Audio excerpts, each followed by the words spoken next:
Well, good morning, everyone, and welcome to the regular update from the Capitol. I've got three items to hit at the top, and then I'll be happy to have Catherine take your questions. The first is the increasingly challenging circumstances in the Middle East. I was briefed by Secretary Rubio as part of the Gang of Eight earlier this week. We have a massive buildup of forces in the Eastern Mediterranean, also adjacent to Iran and in other areas. And the question is, will we soon be at war? I believe it is incumbent upon the President of the United States to come and make the case to the American people if he's going to put our troops into what will be, even the administration acknowledges, a prolonged conflict, potentially with Iran.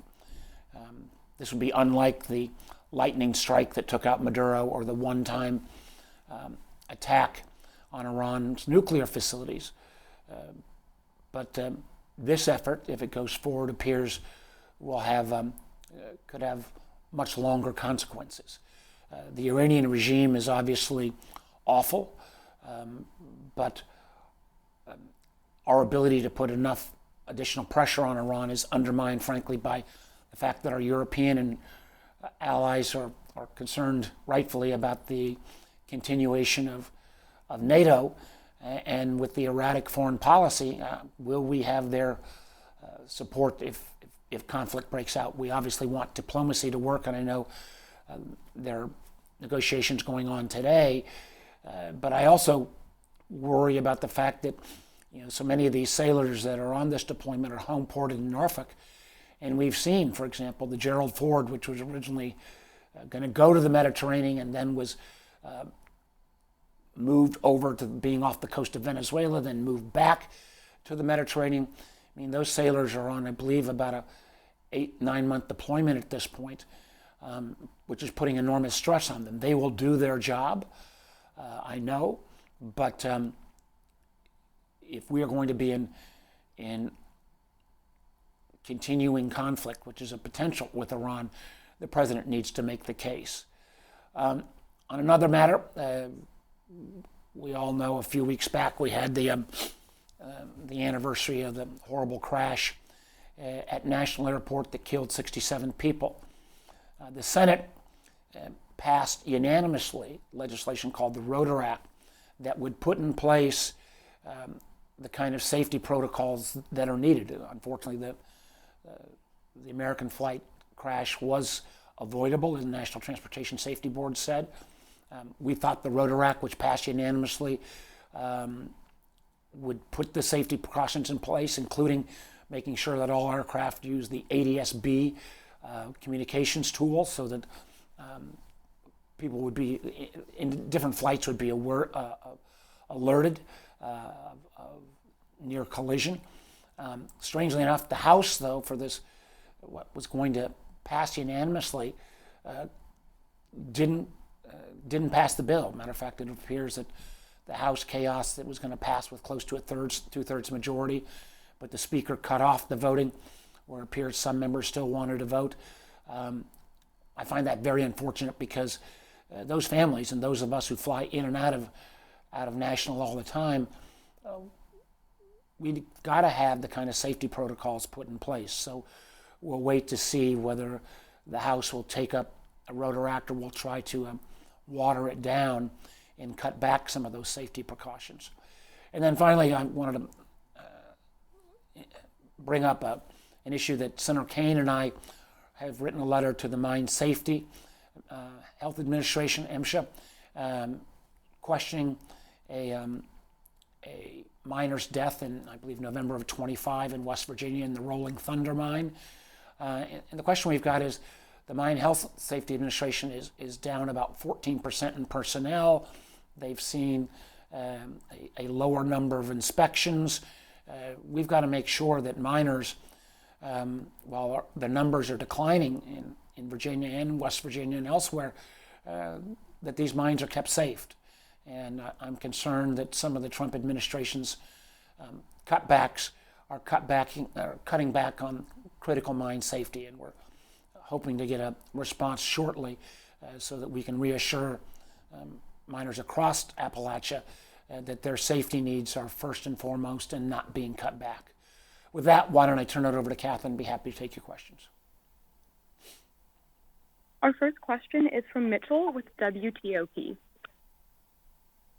Hi, Senator. Thank you very much for joining us. As always, I wanted to go back to Iran. The administration, as you know, said last year that Iran's nuclear capabilities were obliterated. Now it seems to be saying Iran is on the cusp of restarting its nuclear weapons program. How do you square that? And are you satisfied at this point with the administration's rationale for carrying out another attack? Well, they were never obliterated. The president was wrong. The bombing raid never had the capacity to totally obliterate Iran's nuclear capabilities. Matter of fact, what was so disappointing was that General Krauss, who is head of the Defense Intelligence Agency, when they made an accurate presentation, our bombing raid was very successful, but it couldn't obliterate Iran's nuclear capabilities. He got fired for telling the truth, something that is all too common with the Trump administration. So, yes, Iran could reconstitute. We've known that for some time. And we don't want Iran to have nuclear capabilities. But we've also heard Secretary Rubio talk about their ballistic missile capabilities as well. That is a different kind of a target. It could hit our forces in the area. It could also, obviously, those missiles could hit Israel. But is that a reason to take that strike? I mean, if the American president is going to order action, particularly if it's preemptive action, I believe he owes an obligation to the Congress and the American people to explain why. What are his goals? Is it just the nuclear capabilities? Is it regime change? Is it simply support of our ally Israel? He's not made that case, and yet we have an awful lot of American sailors and airmen who are going to be in harm's way if action takes place. Our next question is from Gabrielle with Nexstar.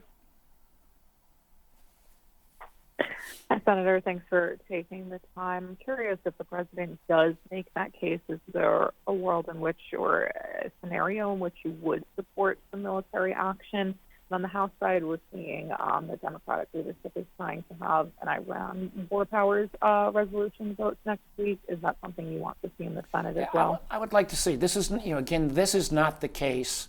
Well, let me step back and answer it. I am glad that Secretary Rubio started a consultation process with Congress. This is from an administration that has not traditionally fulfilled its obligation to consult. I feel like what we heard on Tuesday was the start of the process, not hopefully the end of the process. I think it is also appropriate that a war powers resolution is passed. This is not the kind of case where the president has to act quickly because we're reacting to either some other country's attack or it's in reaction to some unforeseen event. We've had this build up literally going for months. If something happens,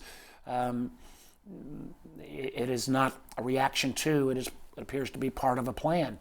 If we're about to go to continued conflict with Iran, we need to have a War Powers Act. The president needs to come to the Congress and explain to us, and more importantly, to the American people, what his goals are and why it's in America's interest to engage in this conflict.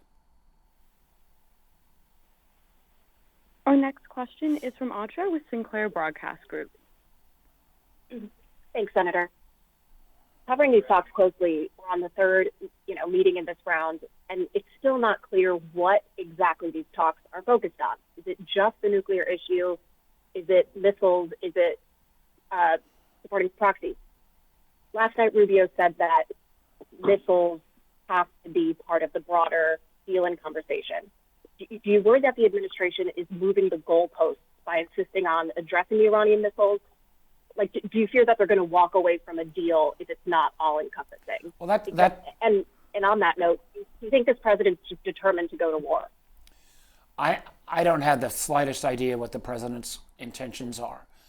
And we've seen when he takes, I think, sometimes crazy action like the effort to take over Greenland, that erratic would be a polite description of the president's behavior on some of these foreign policy issues. Let me acknowledge the Iranian regime is awful, that it treats its people awful. They are a perpetrator of anti-Western and anti-American propaganda, and they've got surrogates around the region and, frankly, followers around the world.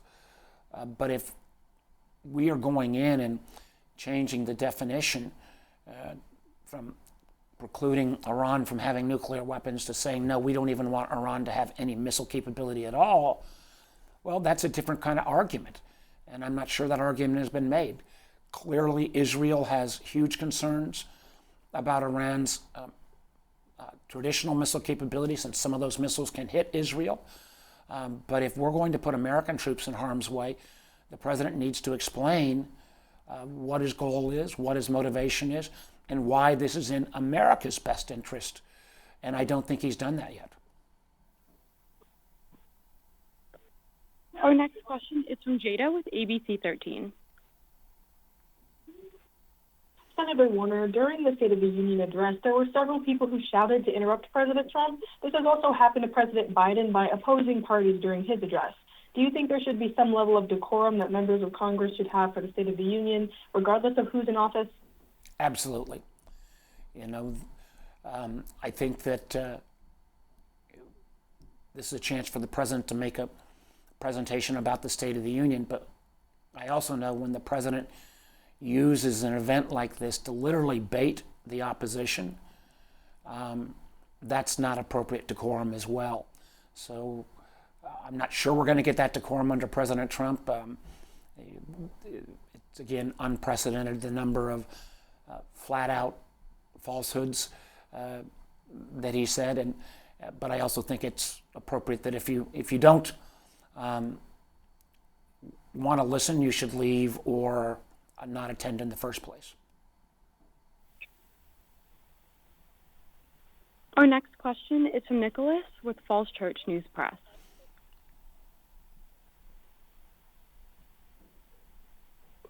Senator, my question, I was not at the beginning of the call. I don't know if you addressed the latest revelations of the Epstein situation, but it appears quite plain from the documents that have been released that the Justice Department is covering up references and involvement of the president in those files. My question is, from the standpoint of your role on the Intelligence Committee or the Group of Eight, Gang of Eight, what are the national security, what could be the national security implications of all this? Well, again, I'm not going to opine on what I've not seen in the Epstein files. I know there have been some of these reports. I think the law that was passed was pretty damn clear that all of the files need to be released, and it would raise huge concerns for me if some files were being kept secret because of some kind of political implications or politics being played. I think the American people want to know. I think the victims need to get their be appropriately recognized. And again, I'm hoping if there are more documents, we get a chance to see them. And again, remember this passed with bipartisan legislation. Matter of fact, I believe it passed unanimously in the Senate. So I hope we'll continue to get the pressure to make sure all these files get released. Okay, and I'm just going to quickly offer any last-minute questions from anyone else in the call who sent a late RSVP in. If not, all right, everybody. Thank you so much.